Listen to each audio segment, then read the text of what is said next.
বন্ধুরা 2025 আইপিএল পুরোপুরি জমজমাট হয়ে উঠেছে, যেখানে প্রত্যেকটা ম্যাচ প্রত্যেকটা টিমের জন্য লড়াই যুদ্ধ। যে টিম প্লে অফসের দৌড়ে আছে সেই টিমের প্লে অফসের টিকিট পাওয়ার যুদ্ধ, আর যে টিম প্লে অফসের দৌড় থেকে ছিটকে গেছে সেই টিমের অন্য টিমের প্লে অফসে যাওয়ার স্বপ্ন ভাঙার যুদ্ধে লেগে আছে। তাহলে বন্ধুরা 2025 আইপিএল এর 39তম ম্যাচ হয়ে যাওয়ার পর আইপিএল পয়েন্টস টেবিলের কি অবস্থান, কোন টিম কোন পর্যায়ে আছে এবং আমাদের কেকেআর দল কোন জায়গায় আছে এবং কেকেআর দলের কোয়ালিফাই করার চান্স কতটা, সেটা সম্পর্কে আজকের ভিডিওতে জানবো। তাহলে বন্ধুরা, এবং তুমি যদি একজন কেকেআর এর ফ্যান হও তাহলে অবশ্যই ভিডিওটি লাইক করে দিয়ে কমেন্টে লিখে দাও জয় কেকেআর।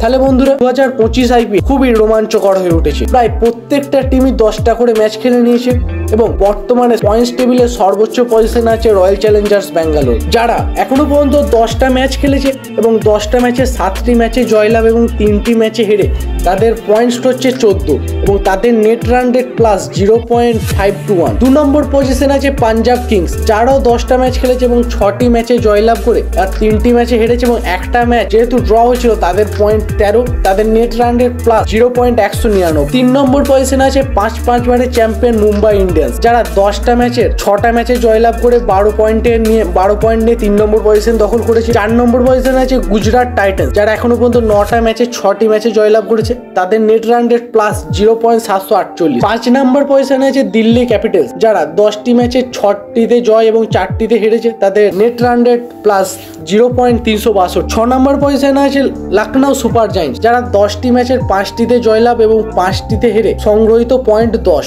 এবং তাদের নেট রান রেট মাইনাস 0.325। এবং 7 নম্বর পজিশনে আছে আমাদের কেকেআর দল, যারা এখনো পর্যন্ত 10টা ম্যাচ খেলেছে, 10টা ম্যাচে 4টি ম্যাচে জয়লাভ করেছে এবং 5টা ম্যাচে হেরেছে, আর একটা ম্যাচ অমীমাংসিত থেকেছিল, সেটার 1 পয়েন্ট নিয়ে তাদের টোটাল সংগৃহীত পয়েন্ট 9 এবং তাদের নেট রান রেট প্লাস 0.271। তারা যদিও 7 নম্বর পজিশনে আছে, তাদের এখনো কোয়ালিফাই করার চান্স একদম পুরো দমে আছে। তারা যদি পরবর্তী 4টি ম্যাচ দুর্দান্তভাবে বড় স্কোর নিয়ে জিততে পারে তাহলে অবশ্যই আমাদের কেকেআর দল কোয়ালিফাই করছে 2025 আইপিএল এর জন্য। আর 8 নম্বর পজিশনে আছে রাজস্থান রয়্যালস, যারা 10টি ম্যাচে 3টিতে জয়লাভ করেছে এবং তাদের নেট রান রেট মাইনাস 0.349। তারা প্রায় এলিমিনেট হয়েই গেছে বললে চলা যায়। আর 9 নম্বর পজিশনে আছে সানরাইজার্স হায়দ্রাবাদ, যারা 9টি ম্যাচে 6টিতে হেরেছে এবং 3টিতে জয়লাভ করে সংগ্রহিত পয়েন্ট হচ্ছে 6 ও তাদের নেট রান রেট মাইনাস 1.103। 10 নম্বর পজিশনে যে টিমটা আছে সেই টিমটাও 5 বারের চ্যাম্পিয়ন, কিন্তু 2025 আইপিএলে তাদের অবস্থা খুব একটা ভালো না, সেটা হলো চেন্নাই সুপার কিংস।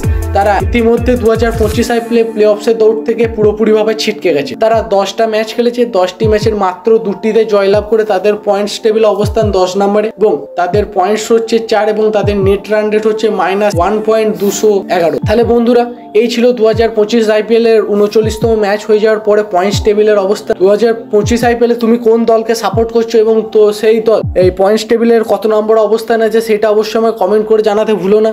আর বন্ধুরা, তাহলে আজকে এই পর্যন্তই থাক, দেখা হচ্ছে পরের ভিডিওতে। জয় হিন্দ, জয় কেকেআর।